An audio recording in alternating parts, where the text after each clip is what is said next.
According to the account of Geoffrey of Monmouth, King Arthur saved his kingdom from the threat of a giant of monstrous size. Arthur fought the giant with his legendary sword Excalibur. Arthur did not initially kill the giant, but like the story of David and Goliath, he stunned the giant with a wound to the forehead.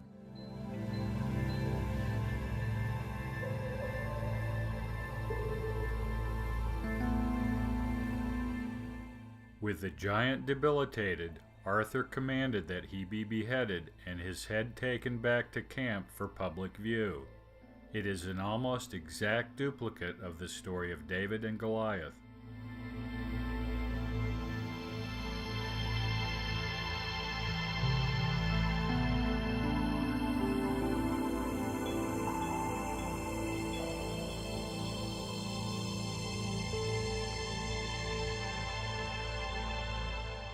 Arthur was not the only giant killer in his kingdom. Jack, known as the Giant Killer, lived during the reign of King Arthur. In one of Jack's exploits, he beheads the two-headed giant Thunderdell. In another adventure, Jack decapitates the giant Galligantus. Jack is assisted by the familiar gifts, a magical sword and a cloak of invisibility. The Sumerian epic of Gilgamesh relates how the hero, Gilgamesh, the king of Uruk, and Enkidu, a wild man created by the gods, together defeat and slay Humbaba, a monstrous giant raised by Utu, the sun. The heroes kill the giant by decapitating him, and bring back his head as a gift for the god Enlil.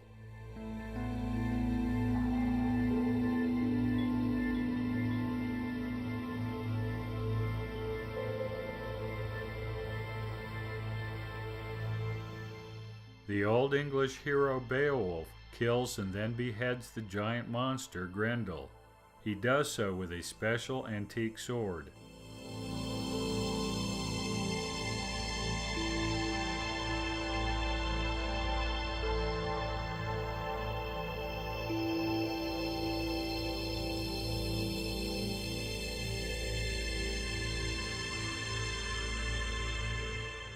Tales of a young hero slaying a monstrous giant by decapitation are numerous in the mythologies of the ancient world. Like all mythic figures, the hero as giant killer is an archetype based upon the planets of the polar configuration. In previous episodes, we have identified the planet Mars as the basis for the warrior hero archetype. The red planet is Apollyon and Michael the Dragon Slayer of Revelation.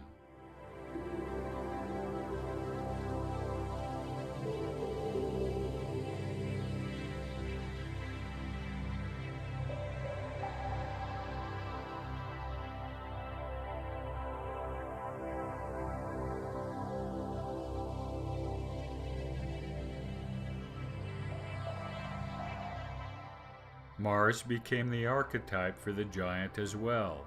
Martian heroes were often said to be shapeshifters. At times they were small dwarves, while at other times they grew in size to become awe-inspiring giants.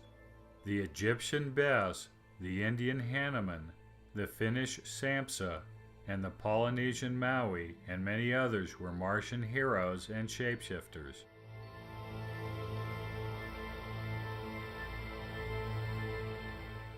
The ability of the Martian hero to change size becomes readily understandable when its planetary origin is unmasked.